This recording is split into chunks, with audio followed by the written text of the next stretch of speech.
Hey, Dustin. What's up? State of the state bingo. You read my mind! Held the line on raising taxes. Whiskey's for drinking. Water's for fighting. The last time unemployment was this low, you were renting your movies at Blockbuster. Bingo! Bingo! I got it, guys. Oh, I knew he'd make a joke about Blockbuster Video. We heard from Governor Doug Ducey earlier this week when he gave his State of the State address. One of the major things that people were looking to hear from him on was education. There weren't any huge surprises, right? Talked about the 20 by 2020 teacher raise plan, getting the second part of that pushed through a little bit, not a lot on charter reform after all the controversies we heard the last couple years. Also, I think his Teachers Academy, which is aiming to address the teacher shortage, but hasn't completely gotten off the ground yet. Definitely not. What is the Teachers Academy? So that is something that the governor announced in 2017 in his State of the State there. Like I said, sort of designed to fix this issue with the pipeline for K-12 education.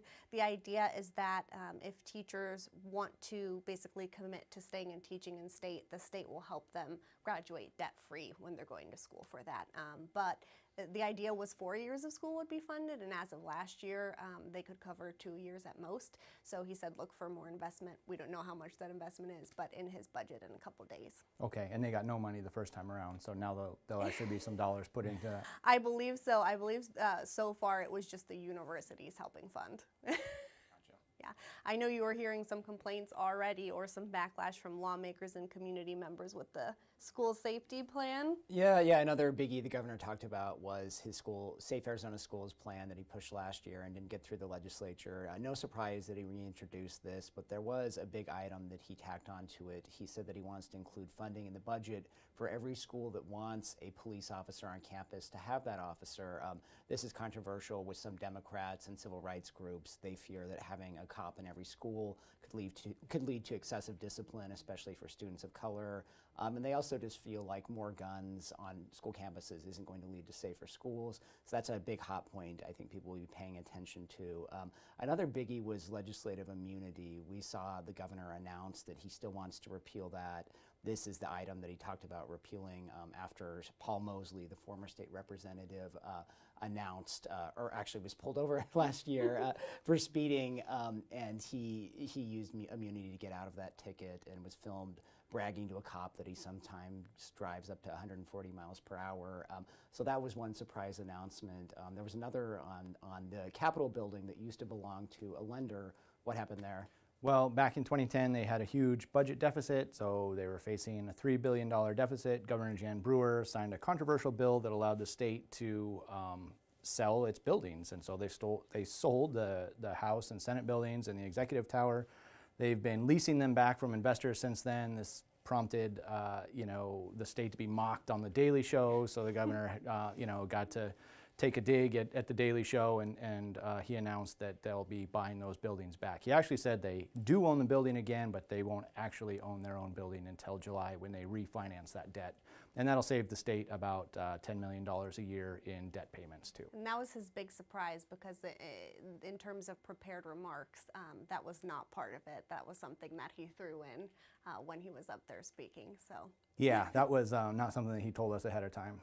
So I think that deal had just been agreed upon on Monday as the explanation I got is why that wasn't provided to us with his remarks. It was also striking too, Ryan, as you reported and have talked about, just that, he said that this is done, but it's not actually done yet. So it's interesting that they went with that wording knowing that it wasn't entirely accurate, I suppose. They seemed pretty excited to get that news out and to make a joke in that speech, I think, because they got to reference The Daily Show. There was another joke in there about Andy Tobin, and that one seemed to fall flat. So I think they were looking for some humorous material to inject into that speech, maybe. The other part that lawmakers seemed to find funny was when the governor governor's totally stuck it to the occupational licensing boards and called them bullies and basically useless, and that like they and their cronies are stopping people from having their licenses recognized. He went into this whole line with, I have 3 questions for you. That was basically like, what do you do and who would miss you if you were gone? So he did get some laughs for that, probably not with people on those boards. Yeah, kind of surprising too, because he, doubled down on that. He, sort of mocked the hairstylists and folks last year, and then got a really big fight at the legislature and didn't get the exact bill that he was looking for on that. So I was surprised that he chose to use the bully term again this year. Right. Well, he did pitch for that benefit of it, recognizing people's occupational licenses from other states to be extended to everybody, not just spouses of military members, I believe. So we'll see how successful he is on that. And for more coverage, more details of the state of the state, you can see that on azcentral.com.